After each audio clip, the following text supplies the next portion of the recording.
Hello students, आज का अपना डिस्कशन जो है वो बहुत इम्पोर्टेंट डिस्कशन है उन स्टूडेंट्स के लिए जो 10th से 11th में जा रहे हैं और जिनके माइंड में ये चल रहा है कि मैथमेटिक्स लेनी है या नहीं लेनी है। क्योंकि सीबीएसई ने मैथमेटिक्स भी 2 टाइप्स में डिवाइड कर दिया, उसके 2 पार्ट्स कर दिए, that is core mathematics, pure mathematics जो आज तक चल रही थी, और एक है अप्लाइड मैथमेटिक्स जो अब नेक्स्ट एडिशन अभी सीबीएसई ने लेटेस्ट किया है।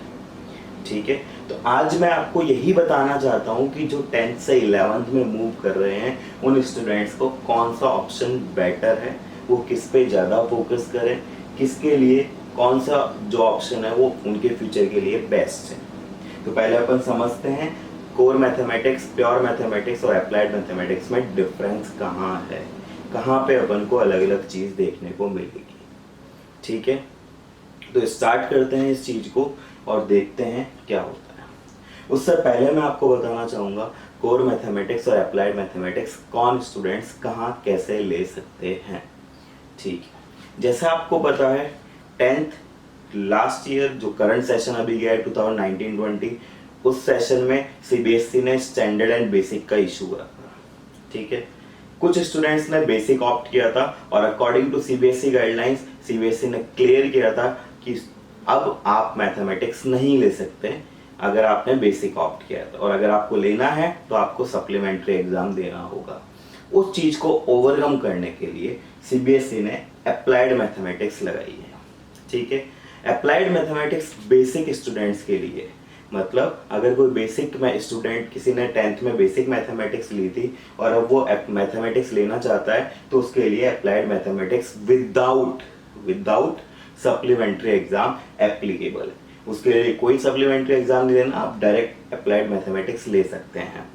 ठीक है, अब बात करते हैं अप्लाइड मैथमेटिक्स में ऐसा क्या है। और स्टैंडर्ड स्टूडेंट्स की बात करें जो स्टैंडर्ड मैथमेटिक्स लेके पढ़े थे 10th क्लास, उन्होंने स्टैंडर्ड मैथमेटिक्स से किए, उनके लिए कोर मैथमेटिक्स भी ओपन है एंड अप्लाइड मैथमेटिक्स भी ओपन है, वो दोनों चीज कर सकते हैं। ठीक है, यहाँ कुछ स्टैंडर्ड स्टूडेंट्स को एडवांटेज मिला है। ठीक है, अब समझते हैं अप्लाइड मैथमेटिक्स और स्टैंडर्ड मैथमेटिक्स जो अपने हैं उनमें डिफरेंस कहाँ है। ठीक है, देखो कोर मैथमेटिक्स जिसका सब्जेक्ट कोड 041 है, जो आज तक था वही कोड है। अप्लाइड मैथमेटिक्स 241, कोड अलग है, मतलब कुछ अलग है।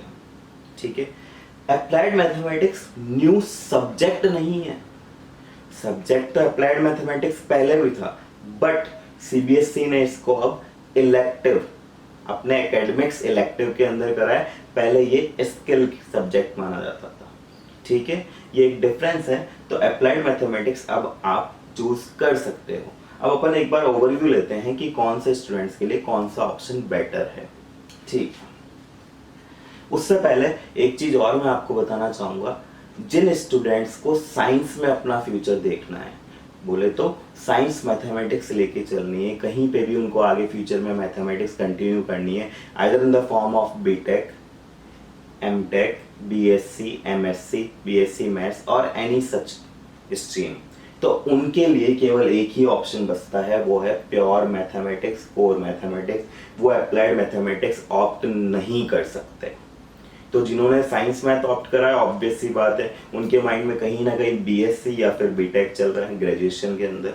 तो अगर वो सोच रहे हैं अप्लाइड मैथमेटिक्स तो भूल जाए, उनको जरूरत नहीं है, वो कोर मैथमेटिक्स ही ले सकते हैं और लेंगे। ठीक है, अब फिर भी अपने फ्रेंड सर्कल में किसी को कन्वे करने के लिए या फिर नॉलेज के लिए अपन बात करें तो ये डिफरेंस पता होना चाहिए। तो देखते हैं क्या डिफरेंस है इनमें। अगर बात करें कोर मैथमेटिक्स की, तो कोर मैथमेटिक्स के अंदर 6 यूनिट्स है। टोटल 6 यूनिट्स हैं। वो कौन कौन से 6 यूनिट्स हैं? वो 6 यूनिट्स हैं, first sets and functions, second algebra, third coordinate geometry, fourth calculus, fifth mathematical reasoning and sixth statistics and probability. अब डिफरेंस वहां पे आता है, यहाँ टोटल 6 यूनिट्स है, वहां पे टोटल 8 यूनिट्स हैं और उनमें भी इससे कुछ डिफरेंस है। तो सबसे पहले नंबर सेट, ठीक है, then algebra, then mathematical reasoning, calculus, then probability, then descriptive statistics and then basics of financial mathematics, coordinate geometry.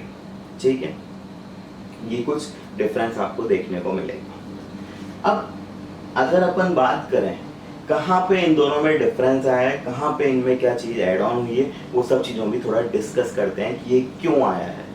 ठीक है,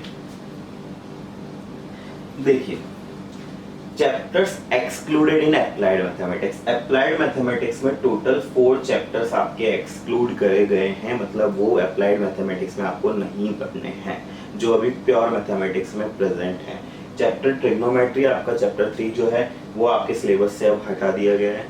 अगर आप अप्लाइड मैथमेटिक्स लेते हैं 2414 जिसका है, chapter principle of mathematical induction chapter 4 भी आपके सिलेबस से हटा दिया गया है। बायनोमियल थ्योरम वो भी हट गया है, एंड इंट्रोडक्शन टू 3D, ये 3D वाला टॉपिक भी आपके सिलेबस से हट चुका है। ठीक है, और चलो अगर कुछ हटा है तो कुछ बढ़ना जरूरी है, और वो बड़ा क्या है वो भी देखते हैं। एक्स्ट्रा यूनिट्स कौन कौन सी है? Unit numbers, quantification and numerical application. ये बहुत इंपॉर्टेंट है कॉमर्स बैकग्राउंड स्टूडेंट्स के लिए। जिनका बैकग्राउंड कॉमर्स रहेगा उनके लिए ये तीनों टॉपिक्स बहुत इंपॉर्टेंट है। आपके स्टैटिस्टिक्स जो आपके अप्लाइड मैथमेटिक्स में है वो अब यहाँ पे थोड़ा डेप्थ में होगी। डेप्थ में स्टैटिस्टिक्स प्योरली अकाउंट्स का पार्ट है। आपको कहीं ना कहीं अगर कॉमर्स के अंदर सक्सेस चाहिए तो आपको स्टैटिस्टिक्स से डील करना आना चाहिए, तो उस चीज को थोड़ा डिस्क्रिप्टिव वे में यहाँ पे शो करा गया है। Financial mathematics, interest, compound interest, simple interest, profit loss, ये सब चीजें आपके फाइनेंशियल मैथमेटिक्स में आएगी। और numbers, quantification and numerical application आज के टाइम पे बहुत जरूरी है। आगे आप कोई भी गवर्नमेंट एग्जाम्स देते हैं, अगर आप एमबीए करने की सोच रहे हैं तो आपको कैट करना पड़ेगा, कैट का एग्जाम फाइट करना पड़ेगा, उनमें ये सब चीजें आती है, बहुत इंपॉर्टेंट है। आपके रीजनिंग का पार्ट, ठीक है, आपके एप्टीट्यूड, वो सब यहीं से कवर होगा। मतलब सीबीएसई ने ये बहुत अच्छा स्टेप उठाया है। उन्होंने ये देखते हुए कि स्टूडेंट्स बाद में भी करते हैं तो उनको क्यों ना अभी से कुछ आइडिया लगे, आपको बाद में प्रॉब्लम फेस ना करने पड़े। तो मेरे अकॉर्डिंग तो बहुत अच्छा स्टेप है, बहुत अच्छा सब्जेक्ट है for commerce students, for commerce students, specially for commerce student. Humanities वाले भी अप्लाइड मैथमेटिक्स ले सकते हैं। ठीक है, यहां तक की बात समझ में आती है। और कई स्टूडेंट्स के माइंड में तो ये चलता रहता है, सर कॉमर्स के साथ मैथ्स क्यों जरूरी है? ठीक है, मैथ्स बोले तो sharp mind, according to me mathematics बोले तो शार्प माइंड, कि अगर आपको मैथमेटिक्स है आपके पास तो आपका माइंड शार्प होगा, सबसे बड़ा एडवांटेज मेरी नज़र में। लेकिन फिर भी अगर मैं आपसे बात करूं, आपका थोड़ा भी इंटरेस्ट मैथमेटिक्स में है, आपको फ्यूचर में कॉम्पिटिटिव एग्जाम देने हैं। डेफिनेटली हर स्टूडेंट का टारगेट होता है कि वो अपने फ्यूचर में कॉम्पिटिटिव एग्जाम दे। तो अगर आपको कॉम्पिटिटिव एग्जाम देने हैं तो ये सब चीज़ें आपके आएगी, तो क्यों ना उसको अभी से टच में रखा जाए। सीए करेंगे उसमें बहुत हेल्पफुल होता है मैथमेटिक्स, तो इन सब चीज़ों को साथ लेके चलना है। तो मैथमेटिक्स कॉमर्स के साथ एक बहुत अच्छा ऑप्शन है। और अब तो सीबीएसई ने एक न्यू सब्जेक्ट इंप्लीमेंट कर दिया, अप्लाइड मैथमेटिक्स। ठीक है, ये प्योरली बात थी 11th की। अब बात करते हैं जो student currently 11th pass out होकर 12th में जा रहे हैं, उनके लिए मैं आपको एक चीज़ बता दूं, जिन स्टूडेंट्स के पास 11th में अप्लाइड मैथमेटिक्स नहीं था वो 12th में अप्लाइड मैथमेटिक्स नहीं ले सकते, नहीं ले सकते। तो आप भूल जाएं कि अगर आपके पास प्योर मैथमेटिक्स थी तो आपको 12th में भी प्योर मैथमेटिक्स ही रखनी पड़ेगी। और same with next year 12th, कि अगर आप 11th में अप्लाइड मैथमेटिक्स रखते हैं तो ही आप 12th में अप्लाइड मैथमेटिक्स कंटिन्यू करोगे, अगर अदरवाइज नहीं कर सकते।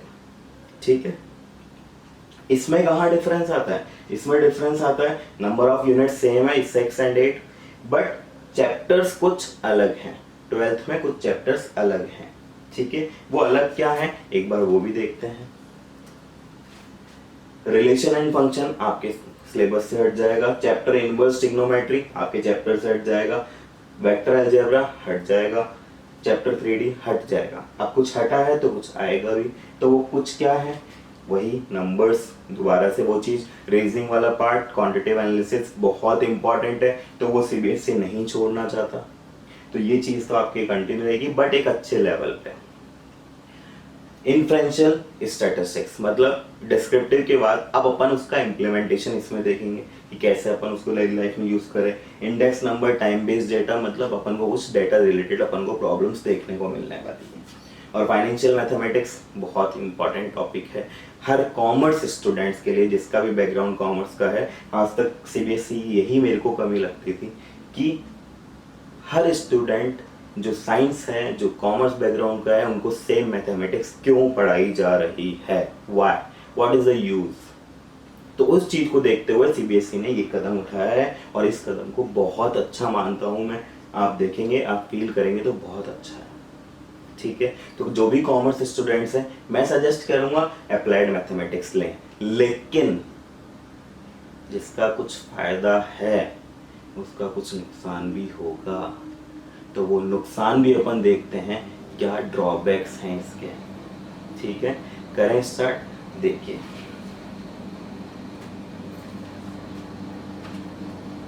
पॉइंट्स टू थिंक ओवर, अपन को इनके बारे में साथ में सोच के चलना चाहिए। सबसे पहला अवेलेबिलिटी ऑफ बुक्स। अभी मार्केट में सबसे बड़ा इशू ये है कि ये सब्जेक्ट न्यू इम्प्लीमेंट है, तो मार्केट में सीबीएसई ने इसकी बुक्स थ्रो नहीं करी। अभी अभी मार्केट में अवेलेबल नहीं है आपको। जस्ट जैसे एनसीईआरटी चल रही थी सीबीएसई के अंदर, प्योर मैथमेटिक्स की जो है वो अवेलेबल है, वैसे इसकी बुक्स अवेलेबल नहीं होगी। तो कुछ टाइम लगेगा लेकिन आ जाएगी। ठीक है, और अगर बुक्स नहीं है, पास्ट ईयर्स क्वेश्चंस नहीं है अपने पास में, क्योंकि पहले ये सब्जेक्ट ही इम्प्लीमेंट नहीं हुआ था फॉर एकेडमिक्स बेसिस, तो पास्ट ईयर क्वेश्चंस अपने पास नहीं है, सैंपल पेपर्स अपने पास नहीं होंगे। तो ये कुछ ड्रॉबैक्स हैं, इनको ध्यान में रखते हुए आप कदम उठाएं। जो भी सोचना है इनको माइंड में रखते हुए। इंटरेस्ट सबसे मेन चीज़ है कि अगर आपने सोच लिया मेरे को कॉमर्स में मास्टरी चाहिए, मुझे कॉमर्स में बहुत बहुत ज़्यादा आगे जाना है, तो डेफिनेटली सब कुछ, सारी प्रॉब्लम्स एक तरफ और ये इंटरेस्ट एक तरफ। और मैं सजेस्ट करूँगा कॉमर्स में सक्सेसफुल होना है तो अप्लाइड मैथमेटिक्स ही ऑप्ट करें। बहुत अच्छी स्ट्रीम है, बहुत ज़्यादा अच्छे सब्जेक्ट है, बट मेहनत बहुत मांगेगी, क्योंकि फर्स्ट टाइम कोई सब्जेक्ट इम्प्लीमेंट होता है तो उसमें बहुत एफर्ट्स करने होते हैं और आप उसके लिए प्रिपेयर्ड हैं, आई नो। योर फ्यूचर को ऑब्वियस सी बात है, अगर आप आगे फ्यूचर में बिजनेस से रिलेटेड कुछ करना चाहते हैं, कुछ भी ऐसा है, तो आपको ऑब्वियसली एक सब्जेक्ट मिल रहा है जो आपको हेल्प करेगा, वो applied mathematics and your efforts mostly. अगर आप एफर्ट्स कर सकते हैं कुछ नया करने के लिए तो ही इस सब्जेक्ट को ऑप्ट करें, अदरवाइज ज़बरदस्ती पेरेंट्स पे, खुद पे बर्डन डालने की ज़रूरत नहीं है। ठीक है, समझ आती है बातें। तो अगर आपको कोई भी इशू है इस सब्जेक्ट से रिलेटेड तो ज़रूर कमेंट करें, और कोई क्वेरीज अगर आपके माइंड में चल रही है तो ज़रूर कमेंट करें, मैं उसको सॉल्व करने की कोशिश करूँगा। समझ आया क्या? Best of luck. अच्छे से पूरा माइंड मेकअप करें, कोई भी इशू अगर आता है तो हेल्प लें, मैं हमेशा अवेलेबल हूँ। ठीक है, समझ आती है बातें। तो ज़रूर अगर आपको ये वीडियो अच्छा लगता है, आपको कुछ नॉलेज मिलता है, तो प्लीज़ ज़्यादा से ज़्यादा शेयर करें, उन फ्रेंड्स को भी शेयर करें जो इन सब चीज़ों से अवेयर नहीं है। कोई नया सब्जेक्ट इम्प्लीमेंट होता है, स्टूडेंट्स को अवेयरनेस नहीं होती, इसलिए पहले 11th स्टार्ट करने से पहले इस पे ज़रूर ध्यान दें। समझ आती बातें। प्लीज़ लाइक करना ना भूलें, शेयर करें और सब्सक्राइब करें। जितने भी आपको सीबीएसई के अपडेट्स हैं किसी भी वे में, वो मैं आपको समझाता रहूँगा। Please subscribe for more updates. Thank you and enjoy.